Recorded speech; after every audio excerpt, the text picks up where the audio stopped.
Hello friends, in the last lecture we have discussed about the how to calculate centroid of complex shapes. This is very important criteria to solve the problems of complex figures or shapes.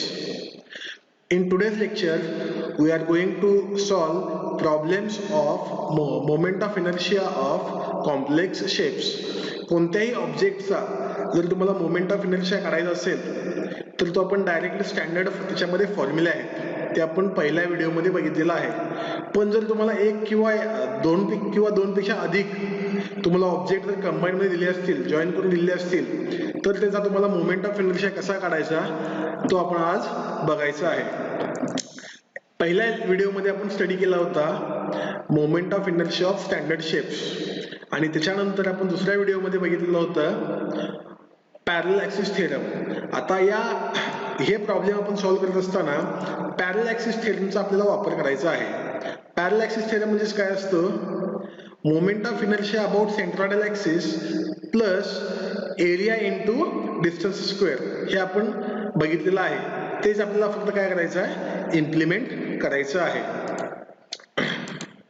आता first problem याच्यामध्ये दिलेला आहे, calculate MI of a hollow rectangle about an axis passing through bottom side.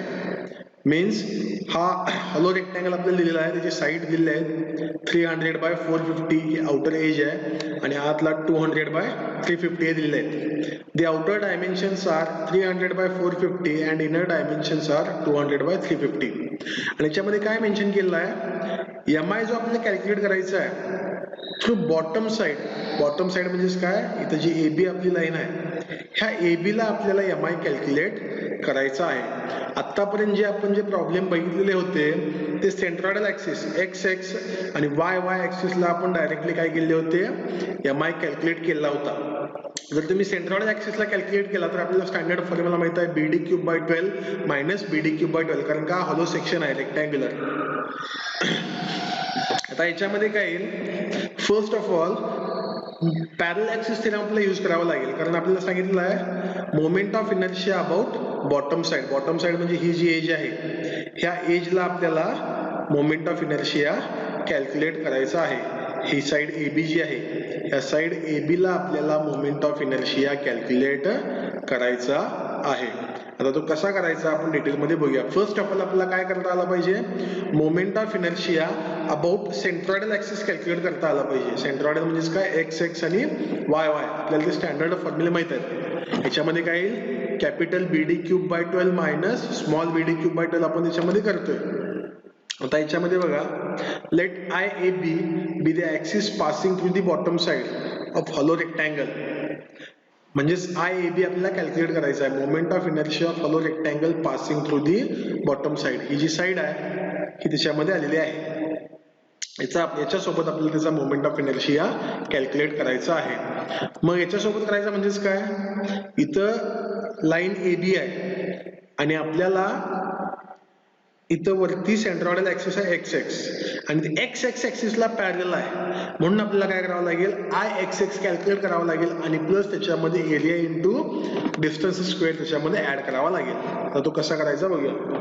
Bye applying parallel axis theorem. Parallel axis theorem काय सांगतो, moment of inertia about any axis I A B is equal to moment of inertia about centroidal axis plus area into distance square. I G means काय असतो, आता हा I A बी कशाला parallel आहे, x x ऍक्सिसला parallel आहे, म्हणजे आपल्याला I X x calculate करावं लागेल. आय जी मीन्स काय असतो, आय एक्स एक्स. तो आपल्याला माहित आहे 1/12 BD cube by 12 BD cube minus small BD cube. त्याच्यामध्ये आहे 1/12 कॉमन असल्यामुळे तो आपण बाहेर घेतलेला आहे आणि हा हॉलो सेक्शन आहे त्याच्यामुळे बीडी cube minus small BD cube आपण त्याच्यामध्ये घेतलेला आहे. हा झाला सेंट्रॉइडल ऍक्सिसचा फॉर्म्युला. हा जो आहे सेंट्रॉइडल ऍक्सिस आपण कॅल्क्युलेट करून घेतला, moment of inertia about centroidal axis. हा आता त्याच्यानंतर याच्यामध्ये फक्त व्हॅल्यू पुट करायची आहेत. 1/12 आहे तसा आहे. हा जो बीडी क्यूब आहे कॅपिटल हा लार्जर साइडचा आहे आउटर एज आणि हा small BD cube inner साइडचे dimensions आपण त्याच्यामध्ये पुट केलेले आहेत. बी म्हणजे विड्थ आहे, डी म्हणजे डेप्थ आहे. आणि याचा आन्सर आपल्याला मिळतो 1.56 इंटू 10⁹ mm²4. आता याचा एरिया आपल्याला कॅल्क्युलेट करावा लागेल. एरिया कॅल्क्युलेट करत असताना 300/450 मायनस 200/350 करावा लागेल, कारण हॉलो सेक्शन आहे. 300/450 मायनस 200/350, त्याचा आपल्याला एरिया मिळेल. आता एच म्हणजेच काय, डिस्टन्स बिटवीन टू पॅरल ऍक्सिस आपल्याला घ्यावा लागेल. पॅरल ऍक्सिस म्हणजेच काय, सेंट्रॉइडल ऍक्सिस, हा जो सेंट्रॉइडल ऍक्सिस आहे आणि ज्याच्याशी आपल्याला मोमेंट ऑफ इनर्शिया कॅल्क्युलेट करायचा आहे. कशाशी कॅल्क्युलेट करायचा आहे, तर एबीशी. तो डिस्टन्स किती आहे तर बघा, एक्झॅक्टली सेंट्रॉइड ऍक्सिस सेंट्रॉइडला असणार आणि हा आय ए बी, हा डिस्टन्स एक्झॅक्टली 450च्या हाफ असेल, म्हणजे 225 डिस्टन्स आहे. म्हणजे एच किती आला, 225. म्हणजे moment of inertia about base A B is equal to 1.56 into 10⁹ म्हणजे हा सेंट्रॉइडल ऍक्सिसचा moment of inertia plus area हा आपण जो कॅल्क्युलेट केलाय 65,000 इंटू h², h म्हणजे 225. हे जर आपण सॉल्व्ह केलं तर आपल्याला आन्सर मिळतो 4.85 इंटू 10⁹ mm². म्हणजेच काय, कोणत्याही ऍक्सिसचा जर आपण मोमेंट ऑफ इनर्शिया कॅल्क्युलेट करणार असो तर तो ऍक्सिस किंवा ती लाईन कशाला पॅरलाइज चेक करावी लागेल. आता ही लाईन कशाला पॅरलाइज, एक्स ऍक्सिसला, म्हणून आपण एक्स ऍक्सिसचा मोमेंट ऑफ इनर्शिया तिथं घेतलेला आहे आणि त्याच्यामध्ये ऍड काय केला, ह्याचा एरिया इनटू हा डिस्टन्सचा स्क्वेअर, इतकंच आपल्याला करावं लागेल. जर आपल्याला फक्त calculate moment of inertia about centroidal x axis म्हणलं असतं तर आपण इथं स्टॉप केला असता या ठिकाणी 1.56 इंटू 10⁹ ला. नेक्स्ट प्रॉब्लेम आता बघूया. आता हा काय, एक कंपोजिट सेक्शन आहे. ऑब्जेक्ट सिमेट्रिकल दिसत नाही आता हा. Calculate moment of inertia of a section as shown in figure about horizontal and vertical centroidal axis. Horizontal आणि व्हर्टिकल मीन्स एक्स ऍक्सिस सोबत पण काढायचं आहे आणि वाय ऍक्सिस सोबत पण आपल्याला काढायचं आहे. आणि आपल्याला फर्स्ट ऑफ ऑल ह्याचा सेंट्रॉइडल ऍक्सिस फाइंड आउट करावे लागतील. सेंट्रॉइडल म्हणजेच काय, एक्स ऍक्सिस कुठे येईल आणि वाय ऍक्सिस कुठे येईल हे आपण कुठं बघितलंय, लास्ट लेक्चरमध्ये, how to find out centroid of any object complex shapes, ते आपण स्टडी केलेलं आहे. आता याच्यामध्ये बघा डायमेन्शन्स कसं आहे, त्याची टोटल हाईट जी आहे ही 200 + 50, म्हणजे टोटल हाईट आहे 250, टोटल विड्थ आहे 150, 50 50 50 आणि ह्याच्या आतमध्ये 50/50चा काय स्क्वेअर होल आहे. म्हणजे मटेरियल आपण काय केलंय त्याच्यामधून रिमूव्ह केलेलं आहे. आता हे आपण जर ग्राफिकली पर्यंत आपण डायग्राम ड्रॉ करून सॉल्व्ह केला, प्रत्येकाचा सेंट्रॉइडल ऍक्सिस आपल्याला फर्स्ट ऑफ ऑल पुट करून घ्यावा लागेल. आता हा जो मोठा ऑब्जेक्ट आहे रेक्टँगल, त्याला मी 1 नाव दिलेलं आहे आणि स्मॉल जो आहे त्याला 2 नाव दिलेलं आहे. आता नॉर्मली आपल्याला मोठा ऑब्जेक्टचा सेंट्रॉइडल ऍक्सिस फाइंड आउट करावे लागतील. ह्याची टोटल हाईट किती आहे, 200 + 50 250 आहे. मग ह्या मोठ्या ऑब्जेक्टचा सेंट्रॉइडल ऍक्सिस कुठे येईल, 125 वरती येईल. हा G1 जो केलेला आहे हा बॉटम पासून किती डिस्टन्स वरती आहे, 125. आणि याचा वाय ऍक्सिस, हा वाय ऍक्सिस सोबत काय सिमेट्रिकल आहे. ऑब्जेक्ट जर आपण चेक केला तर वाय ऍक्सिस आपल्याला एकच मिळतील. इथे x1 आहे आणि सेकंड ऑब्जेक्टचा आपल्याला सेंट्रॉइड पाहिजे असेल तर इथून इथपर्यंत 50 आणि इथून वरती किती आहे 50, याच्या बरोबर सेंटरला, म्हणजे 50 + 25 म्हणजे हा 75 डिस्टन्स असणार आहे. x2 जो काय असणार आहे तो किती असणार आहे, 75 आणि इथं किती आहे 125. आणि त्याच्यानंतर हे ते पुढे आपण सगळे कॅल्क्युलेट केलेलं आहे. एक्स बार जो आहे 75, हा एक्स बार कॉमन असणार. एक्स बार किती आहे 75, कारण का वाय ऍक्सिस तो ऑब्जेक्ट काय सिमेट्रिकल आहे. x1 = x2 = 75 म्हणजे त्याचा एक्स बार किती आला 75. आता नेक्स्ट बघा, त्याचा प्रत्येकाचा एरिया आपल्याला कॅल्क्युलेट करावा लागेल. A1 जर आपण बघितला, A1 किती येईल, हा टोटल 250/150 घ्यावा लागेल. 250/150 आन्सर येतो 37,500 आणि A2 स्क्वेअर आहे आतमध्ये 50/50चा, त्याचा एरिया येईल A2 2,500. आता आपल्याला y1 y2 कॅल्क्युलेट करावे लागतील. आता याचा y1 बघा, फर्स्ट ऑब्जेक्टचा आपण काय घेतोय y1. ह्याची हाईट टोटल किती आहे 250 आहे. 250 डिवाइड बाय 2 म्हणजे y1 आपल्याला किती मिळेल 125 इथं आहे. 250 डिवाइड बाय 2 म्हणजे 125 आणि y2 जो आहे जसं मी मगाशी सांगितलं हा 50 प्लस ह्याच्यामधला 25 म्हणजे 50 प्लस 50 बाय 2 25 75 आपल्याला y2 मिळेल. मग याच्यावर आपल्याला काय करावं लागेल y बार कॅल्क्युलेट करावा लागेल. y bar means a1 y1 minus a2 y2 divide by a1 minus a2. आपण लास्टच्या व्हिडिओमध्ये जे बघितलेलं आहे सेंट्रॉइड कॅल्क्युलेट करत असताना इथं प्लस साइन होता मध्ये, ह्या ठिकाणी मध्ये काय होता प्लस साइन होता इथे.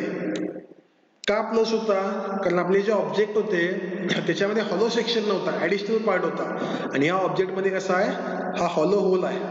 जर ऑब्जेक्ट मध्ये ऑब्जेक्ट ऍड झाला असेल तर तिथं काय येतो प्लस साइन येतो आणि ऑब्जेक्ट मध्ये जर आपण मटेरियल रिमूव्ह केला असेल तर काय येतो मायनस साइन. हा फक्त डिफरन्स लक्षात ठेवा. आपण जे लास्ट व्हिडिओमध्ये प्रॉब्लेम्स बघितले होते तिथे सगळे प्लस साइन होते कारण का एकावरती एक ऑब्जेक्ट आपण त्याच्यामध्ये ऍड केले होते आणि याच्यामध्ये काय केलं आहे ऑब्जेक्ट आपण रिमूव्ह केलेला आहे. हा फक्त डिफरन्स आहे. आणि याच्यामध्ये आपण व्हॅल्यू पुट केल्या a1 y1 minus a2 y2 divide by a1 minus a2 तर आपल्याला y बार मिळतो 128.57. म्हणजे हे जर तुम्ही डायग्राम स्टडी केला सेंट्रॉइड बघा हा 128.57 वर्टिकल y बार आणि ह्याचा x बार जो आहे तो 75 ला असेल. जर दोन्ही इंटरसेक्ट इथं जी याचा सेंट्रॉइड जो आहे ऑब्जेक्टचा तो इथं येईल. याला आपण म्हणू शकतो 75. इथं आपण असं मेन्शन करू शकतो x बार किती आहे 75 आणि y बार जो आहे किती येईल 128.57. अशा प्रकारे आपण त्याच्यामध्ये घेऊ शकतो. असं याच्यामध्ये g चे हे तुम्हाला काय असतील सेंट्रॉइडल कोऑर्डिनेट्स आपण मिळतील जसं आपण लास्ट लेक्चर मध्ये ते लिहिलेलं होतं. आता नेक्स्ट बघा x बार मिळाला y बार मिळाला. आता आपल्याला काय करावे लागतील मोमेंट ऑफ इनर्शिया कॅल्क्युलेट करावा लागेल. Ixx आपल्याला आणि Iyy दोन्ही पण कॅल्क्युलेट करायचे आहेत. Ixx म्हणजेच काय आता याचा सेंट्रॉइडल ऍक्सिस इथं आला, या ऑब्जेक्टचा सेंट्रॉइडल ऍक्सिस कुठं आहे इथं आहे xx. जर आपल्याला ह्याचा xx चा सेंट्रॉइडल ऍक्सिस सोबत जर मोमेंट ऑफ इनर्शिया कॅल्क्युलेट करायचा असेल तर ह्या g1 चा moment of inertia minus g2 चा मोमेंट ऑफ इनर्शिया आणि प्लस त्याच्यामध्ये परत एरिया इंटू डिस्टन्स स्क्वेअर त्याच्यामध्ये ऍड करावे लागतील प्रत्येकाचा. कारण का कारण ह्याचा जो ऍक्सिस आहे तो ह्या ऍक्सिसला पॅरलल आहे. डिस्टन्स किती आहे h1. तो h1 आपल्याला कसा कॅल्क्युलेट करायचा ते सांगतो पुढे आणि त्याच प्रकारे हे h2. आता h1 डिस्टन्स कसा कॅल्क्युलेट करणार h1 म्हणजेच काय टोटल 128.57 मायनस ह्याची हाईट किती आहे 125. त्याच्या प्रकारे आपल्याला h1 मिळेल 128.57 मायनस 125 हा 3.57 म्हणजे आपल्याला h1 मिळेल. त्याच प्रकारे h2 कसा मिळेल 128.57 मायनस हा जो आहे मायनस 75 50 प्लस 25 जो आहे 75 त्याच्यावरून आपल्याला h2 मिळतो 128.57 मायनस 75 याच्यावर आपल्याला काय मिळेल h2 मिळेल. आता ते कसं कॅल्क्युलेट करायचं ते सांगतो तुम्हाला. नेक्स्ट बघा युजिंग पॅरलल ऍक्सिस थेरम. आता प्रत्येक ऑब्जेक्टला आपल्याला पॅरलल ऍक्सिस थेरम त्याच्यामध्ये काय करायचं आहे अप्लाय करायचा आहे. पॅरलल ऍक्सिस थेरम म्हणजेच काय moment of inertia about centroidal axis plus area into distance square हे प्रत्येकाचा आपल्याला सेपरेटली कॅल्क्युलेट करावा लागेल. प्रत्येक ऑब्जेक्टचा सेपरेटली. आता याच्यामध्ये दिलाय moment of inertia about I axis is equal to हा जो फर्स्ट आहे तो लार्ज रेक्टँगलचा आहे आणि हा जो सेकंड आहे हा स्मॉल रेक्टँगलचा आहे होलचा. IG1 plus A1H1 square minus IG2 plus A2H2 square आणि H1 याच्यामध्ये कॅल्क्युलेट केलेला आहे सेम H2 पण आपण कॅल्क्युलेट केलेला आहे. तर त्याच्यामध्ये फक्त काय करावे लागतील आपल्याला व्हॅल्यूज पुट करावे लागतील. आता हा एक्स एक्स जर आपण बघितला लार्ज रेक्टँगलचे डायमेन्शन्स आहेत 150 बाय हा 150 बाय 250 तेच त्याच्यामध्ये दिलेला आहे 150 into 250 cube divided by 12 plus area आपण A1 कॅल्क्युलेट केलेला आहे. हा जो एरिया A1 आहे 37,500 इंटू डिस्टन्स स्क्वेअर. ह्या जो डिस्टन्स h1 कॅल्क्युलेट केला आहे 3.57 चा हा स्क्वेअर आहे. म्हणजेच काय 150 into 250 cube divide by 12 plus A1 into h1 square. Similarly minus square जो आहे 50 इंटू 50 क्यूब आहे, सगळे डायमेन्शन सेम आहे, डिवाइड बाय 12 प्लस A1 जो आहे 2500 चा आलेला आहे. A2 किती आहे, A2 2500 into distance square, distance आपण H2 काढलेला आहे 53.57 चा स्क्वेअर. हे जर आपण सॉल्व्ह केला तर आपल्याला आन्सर मिळतो 195.79 into 10 raised to 6 minus 7.695 into 10 raised to 6. Final answer मिळेल Ix is equal to 188.09 into 10 raised to 6 millimeter raised to 4. हा आपण कॅल्क्युलेट केला अबाउट एक्स ऍक्सिस, म्हणजे हा आपण मोमेंट ऑफ इनर्शिया कशासोबत कॅल्क्युलेट केला, हा एक्स ऍक्सिस जो दिसतोय ह्याच्यासोबत आपण मोमेंट ऑफ इनर्शिया कॅल्क्युलेट केला आहे. या एक्स ऍक्सिस सोबत आपण याच्यासोबत कॅल्क्युलेट केलेला आहे. आता कुठे कॅल्क्युलेट करणार आहे, या वाय ऍक्सिस सोबत आपल्याला कॅल्क्युलेट करावा लागणार आहे. हा जो व्हर्टिकल आहे, कारण त्याच्यामध्ये प्रॉब्लेम मध्ये मेन्शन केलेला आहे अबाउट हॉरिझॉन्टल आणि व्हर्टिकल सेंट्रॉइडल ऍक्सिस, दोन्ही व्हर्टिकल आणि हॉरिझॉन्टल दोन्ही सोबत काढायचं आहे. आता आपण हॉरिझॉन्टल काढला एक्स एक्स सोबत, आणि इथं आपण पॅरलल ऍक्सिस थेरम का वापरला, कारण ऑब्जेक्ट जो आहे ह्या सेंट्रॉइडल ऍक्सिस मध्ये काहीतरी डिफरन्स आहे इथे आणि इथे, त्यामुळे आपल्याला पॅरलल ऍक्सिस थेरम याच्यामध्ये यूज करावा लागतो. पण व्हर्टिकल वाय ऍक्सिस सोबत ऑब्जेक्ट जो काय सिमेट्रिकल आहे, लेफ्ट हँड साइडला आणि राईट हँड साइडला सेमच ऑब्जेक्ट आपल्याला त्याच्यामध्ये मिळतो, म्हणून याच्यामध्ये कुठल्याही प्रकारे आपल्याला पॅरलल ऍक्सिस थेरम यूज करावा लागत नाहीये. डायरेक्टली जे स्टँडर्ड फॉर्म्युले आहेत about Y ऍक्सिसचे db³ minus db³/12 त्याच्याने आपण ते फाइंड आउट करू शकतो. आता Iyy moment of inertia about Y axis, Iyy1 minus Iyy2, Ig1 minus Ig2 directly घेतलेला आहे. आता याच्यामध्ये इथं फॉर्म्युला जो आहे db³ पाहिजे, सॉरी इथं b1 d1 झालेला आहे, इथं फॉर्म्युला चेंज येईल. इथं काय येईल, इथं बुक मध्ये चुकलेला आहे, थोडं टायपिंग मिस्टेक झालेला आहे. हा जो फॉर्म्युला आहे इथं काय असेल, एकच मिनिट, इथं फॉर्म्युला येईल कॅपिटल D B आणि क्यूब बाय 12, आणि Iyy2 ला काय येईल, इथं सफिक्स फक्त 1 1 असेल, आणि इथं स्मॉल d1 आणि small b1 cube divided by 12, अशा प्रकारे तो फॉर्म्युला येईल. आता डी जर आपण बघितला डायग्राम मध्ये, फर्स्ट डी किती आहे, फर्स्ट ची डेप्थ 250 आहे आणि बी किती आहे 150, डी बी क्यूब म्हटलेला आहे. d 250 into 150 cube divide by 12 minus 50 into 50 cube by 12, कारण हे b पण सेम आहे, d पण सेम आहे, याच्यामध्ये काही फरक पडत नाही. हे जर आपण सॉल्व्ह केला तर आपल्याला आन्सर मिळतो 69.789 into 10 raised to 6 millimeter raised to 4. म्हणजेच काय, हा मोमेंट ऑफ इनर्शिया अबाउट आपण काय कॅल्क्युलेट केला, वाय ऍक्सिस. म्हणजेच काय लक्षात ठेवायचं आहे, कोणत्याही ऑब्जेक्टचा आपल्याला मोमेंट ऑफ इनर्शिया कॅल्क्युलेट करायचा असेल तर चेक करायचा पॅरलल ऍक्सिस थेरम यूज करावा लागतो की सेंट्रॉइडल ऍक्सिसचा थेरम आपल्याला फक्त यूज करावा लागतो. आता या प्रॉब्लेम मध्ये आपण parallel axis theorem about X ऍक्सिसला वापरलेला आहे, आणि वाय ऍक्सिसला सिंपल सेंट्रॉइडलचे फॉर्म्युले आपण यूज केलेले आहेत, स्टँडर्ड फॉर्म्युले जे आहेत, कारण का वाय ऍक्सिसला ऑब्जेक्ट काय आहे, सिमेट्रिकल आहे.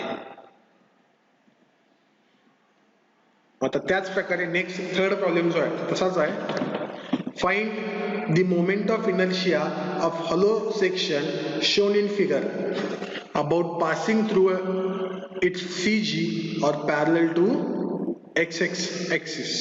मीन्स आपल्याला मोमेंट ऑफ इनर्शिया कॅल्क्युलेट करायचा आहे अबाउट एक्स एक्स ऍक्सिस. आता याच्यामध्ये पासिंग थ्रू CG और parallel to X X axis म्हणलेला आहे, म्हणजेच आपल्याला फर्स्ट काय करावं लागेल बघा, ह्या प्रत्येकाचा x1 x2 y1 y2 x बार y बार फर्स्ट आपल्याला कॅल्क्युलेट करावे लागतील, ते आपण पुढे केलेलं आहे. आता याच्यामध्ये बघा दोन ऑब्जेक्ट्स आहेत, एक रेक्टँगल आहे 200 बाय 300 मिलीमीटरचा, आणि एक आतमध्ये सर्कल आहे 150 mm डायमीटर, आणि त्याचा सेंटर डिस्टन्स किती आहे, वरून 100 मिलीमीटर आहे. हे डायग्राम मध्ये आपल्याला दिलेलं आहे. फर्स्ट आपण एरिया कॅल्क्युलेट करून घेतला, area of rectangle means 200 by 300, हा मिळेल 60,000 मिलीमीटर स्क्वेअर, आणि area of circular hole is equal to π/4 d square, हा आपल्याला मिळतो 1761.46 मिलीमीटर स्क्वेअर. आता आपल्याला काय म्हणलेलं आहे, अबाउट एक्स ऍक्सिस काढायचं आहे. Parallel to X X axis, म्हणजे इथं कुठेतरी आपलं सेंट्रॉइड असणार आहे. या ठिकाणी कुठेतरी सेंट्रॉइड ऍक्सिस आपल्याला मिळेल इथे. याच्यासोबत फाइंड आउट करायचं आहे काय, मोमेंट ऑफ इनर्शिया. म्हणून आपल्याला काय करावं लागेल, प्रत्येकाचा वाय बार फाइंड आउट करावा लागेल. वाय बार फाइंड आउट करायचा फॉर्म्युला येईल a1y1 minus a2y2 divide by a1 minus a2. इथं परत मायनस का घेतलेला आहे, कारण ह्या ऑब्जेक्ट मध्ये परत सर्क्युलर काय होल आहे म्हणून आपण मायनस घेतला. जर इथं वरती असा हाफ सर्कल असता किंवा सर्कल असता तर आपण काय घेतला असता, त्याच्यामध्ये प्लस केला असता. मग y1 y2 फर्स्ट कॅल्क्युलेट करावं लागेल. आता फर्स्ट ऑब्जेक्टचा y1 जो आहे, टोटल हाईट किती आहे 300 डिवाइड बाय 2 येणार. 300 डिवाइड बाय 2 म्हणजे 150 त्याला मिळेल. आणि y2 जो आहे बघा, y2 ह्याचा सेंट्रॉइडल डिस्टन्स बॉटम पासून, टोटल हाईट किती आहे 300 आणि वरून किती कमी झालाय 100. म्हणजे इथं 300 मधून जर आपण 100 मायनस केलं तर आपल्याला किती मिळेल, y2 200 मिळेल विथ रिस्पेक्ट टू बेस. नेहमी आपण कॅल्क्युलेट करतो. मग ह्याच्यामध्ये जर आपण व्हॅल्यू पुट केल्या, a1 60,000 minus into y1 150 minus a2 जो आहे 17,671 इंटू 200 आणि याच्यामध्ये minus divide by a1 minus a2. हे जर आपण सॉल्व्ह केला तर आपल्याला y बार मिळतो 129.1258 मिलीमीटरला. म्हणजेच बॉटम पासून 129 हा जो x बार असेल, x बार ही हाईट जी आहे ही किती असेल 129 पॉइंट समथिंग, जे आपला आन्सर आलेला आहे. हा आन्सर असेल 129.12, जे काय आपला आन्सर आलेला आहे तेवढा हा व्हर्टिकल डिस्टन्स असेल. इथं आपण म्हणालेला एक्स ऍक्सिस एक्स एक्स. ह्याच्यासोबत आपल्याला मोमेंट ऑफ इनर्शिया काय करायचा आहे, कॅल्क्युलेट करायचा आहे. मग कसा करणार बघा, I X X is equal to moment of inertia of first object minus moment of inertia of second object about that axis. Means फर्स्टचा काय पॅरलल ऍक्सिस थेरम आपल्याला परत यूज करावा लागेल. कारण का ह्याचा जर आपण बघितला मोमेंट ऑफ इनर्शिया x1 जर बघितला आपण, x1 कितीला येतो, इथं मी काढून दाखवतो तुम्हाला. ह्याचा x1 जो आहे तो 150 वरती येईल. हा काय असणार x1, हा फर्स्ट ऑब्जेक्टचा आपल्याला सेंटर, हा डिस्टन्स किती असणार, हा जो बॉटम पासून डिस्टन्स असणार आहे हा असेल आपल्याला 150. कारण याची टोटल हाईट किती आहे, ही टोटल हाईट आहे 300 आणि याचा सेंट्रॉइड कुठं असणार, x2 इथं असणार आहे. x2 इथं आपल्याला मिळेल. आणि हा डिस्टन्स किती असणार बघा, हा डिस्टन्स आपल्याला वरून 100 मायनस म्हणजे हा डिस्टन्स आपल्याला 200 मिलीमीटर असणार आहे. आपण कॅल्क्युलेट केला आहे ह्याच्या आधी. हा किती असेल 200 असेल. आता आपल्याला काय करावे लागतील, h1 आणि h2 कॅल्क्युलेट करावे लागतात. म्हणजे हा h1 असणार याच्यामध्ये, हा जो डिस्टन्स आहे हा डिस्टन्स आपल्याला h1 येईल. x1 मायनस x बार म्हणजे 150 मायनस 129 आपल्याला h1 मिळेल. आणि हा जो डिस्टन्स आहे x2 मायनस x बार म्हणजेच काय 200 मायनस 129, हा आपल्याला काय मिळेल h2 मिळेल. हे पुढचं तुम्हाला सोडवावं लागेल. मग moment of inertia of first object काय येईल, IG1 plus A1H1 square minus IG2 plus A2H2 square. IG1 म्हणजेच काय डायरेक्टली आपल्याला BD क्यूब बाय 12 आणि इथं IG2 म्हणजेच काय सर्कलचा येईल, तो आपल्याला पुट करावा लागेल.